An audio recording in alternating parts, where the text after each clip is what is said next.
असम राज्य के मुख्यमंत्री सह झारखंड राज्य के सह प्रभारी हेमंत बिस्वा शर्मा जमशेदपुर में आयोजित भाजपा के संगठनात्मक बैठक में शामिल होने शुक्रवार को शहर पहुंचे, जहां पर परिसदन में भाजपा कार्यकर्ताओं ने गर्मजोशी के साथ उनका स्वागत किया। इस दौरान झारखंड के पूर्व मुख्यमंत्री अर्जुन मुंडा भी मौजूद रहे।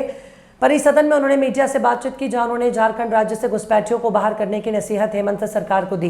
उन्होंने कहा कि झारखंड राज्य के पाकुड़ क्षेत्र समेत संथाल परगना का उन्होंने विगत दिनों दौरा किया, जहां पाया कि आदिवासियों की जमीनों को घुसपैठियों हड़प रहे हैं और झारखंडियों का पलायन हो रहा है।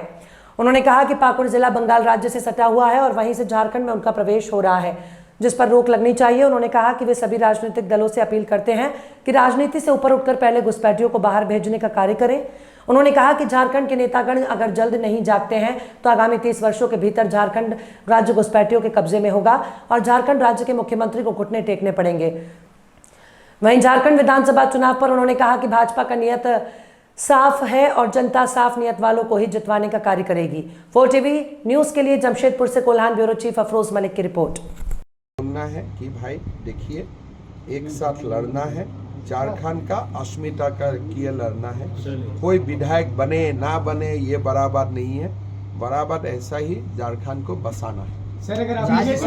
केंद्र का घुसपैठ जिम्मेदारी तब होगा अगर अंदर में घुसपैठी नहीं है। हमारा अंदर में घुसपैठी है, अगर केंद्र को जिम्मेदारी दे दिया जाता है हम लोग तो बहुत खुश होंगे।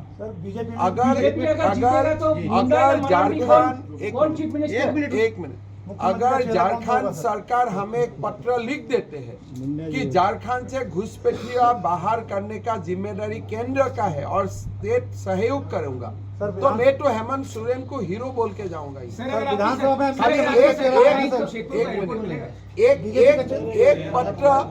एक पत्र आप लोग हमें लेके दीजिए कि झारखंड से घुसपैठियों को बाहर करने का जिम्मेदारी किसका है? केंद्र का है। ये लिख के दे दे, बाकी जमेला हम लोग ठीक कर देंगे। आपका मुंह में घी शक्कर कम से कम कोई लोग नहीं बोलते हैं कि बीजेपी का मुख्यमंत्री होगा। कम से कम तो आप बोल रहे हैं, आपको धन्यवाद। फिर आगे देखा जाएगा। मुंडा या मरांडी? मुंडा जी या मरांडी जी? चेहरा आप लोग हैं। हमने मदरसा को बंद किया और चंडीगढ़ जितना बड़ा है इतना जमीन मैंने घुसपैठियों से मुक्त करवाए और ये अभियान मेरा चलते रहते हैं। थोड़ा लेट हुआ, लेकिन हम लोग 3, 4, 5 साल से घुसपैठियों का ऊपर निरंतर हम लोग संविधान का अनुसार हम लोग आक्रमण कर रहा कि भाई ये सेफ हेवन नहीं है। तो उसका कारण असम में कुछ धीमा भी आया होगा, लेकिन डैमेज इज ऑलरेडी डन। जो क्षति होना था वो हो चुका है। कितना दिन हम लोग बस के रहता हूँ, यही एक चिंता का विषय है। आपने बताया कि वहाँ पे संख्या काफी बढ़ा, तो बंगाल भी उसी स्थिति में है, अब झारखंड भी वैसे ही लग रहा है क्या? असम नंबर 1 में है, बंगाल नंबर 2 में है, झारखंड नंबर 3 में है और त्रिपुरा नंबर 4 में है। तो ऐसे ही घुसपैठिया का हो रहा है। ये चुनाव का मुद्दा नहीं है, ये झारखंड का अस्मिता का मुद्दा है। इसीलिए एक चीज बताइए कि आप झारखंड के प्रभारी के रूप में आए हैं लोग विधानसभा चुनाव के लिए। हिंदू है, सब ठीक है। ये हिंदू का घर है भाजपा। सबको आने दीजिए, साथ मिल के चलूंगा। कोई हमारा विपक्ष में लड़े ना लड़े, मेरा उसमें कोई चिंता नहीं है। तो हिंदू एकत्रित रहना चाहिए, हमारा समाज एकत्रित होना चाहिए। तो इसीलिए मैं ये सब बाद में ये पार्टी मांगा है नहीं मांगा है, मैं छोटा विषय में बहुत ज़्यादा दिमाग नहीं लगाता हूँ। झारखंड का प्रजा वोट देगा, जनता वोट देगा।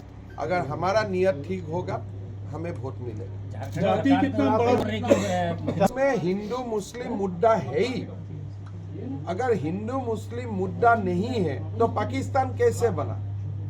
तो देश का शुरुआत से ही हिंदू मुसलमान का मुद्दा बना हुआ है। अगर मैं बोलूँ वो मुद्दा नहीं है और झूठ बात है। कांग्रेस का मुसलमानों को वोट बैंक नहीं करते हैं। तो आप जो बोलते हैं बीजेपी हिंदू मुसलमान कर रहा है, कम से कम बीजेपी तो हिंदू मुसलमान कर रहे हैं, कांग्रेस तो खाली मुसलमान कर रहे हैं। राहुल गांधी भी जाति देखिए, जाति जनगणना हो बिहार में भी हुआ है और कभी देश में भी होगा, वो अलग बात है। लेकिन राहुल गांधी अपना जाति का नाम नहीं बोलना चाहते हैं। अगर खुद अपना जाति का नाम नहीं बताते हैं तो जाति जनगणना कैसे होगा? बोलता है मेरा जाति का नाम क्यों पूछा? अरे बिना जाति पूछ के जनगणना कैसे होगा? तो ये फॉर्मूला हमें राहुल से सीखना है कि बिना जाति का नाम बताते हुए जाति का जनगणना कैसे होगा। पहले राहुल ये फॉर्मूला बातें बोले जैसे आलू से सोना हो जाते हैं, ऐसा उनका जो फॉर्मूला है पहले सदन में बोले, फिर हम लोग विचार करेगा। इसलिए राहुल ने बोल दिया कि मेरा जाति क्यों पूछते हो, मतलब मोदी का जाति पूछ ले, अमित शाह का जाति पूछ ले, लेकिन हमारा जाति मत पूछो। ऐसे समाज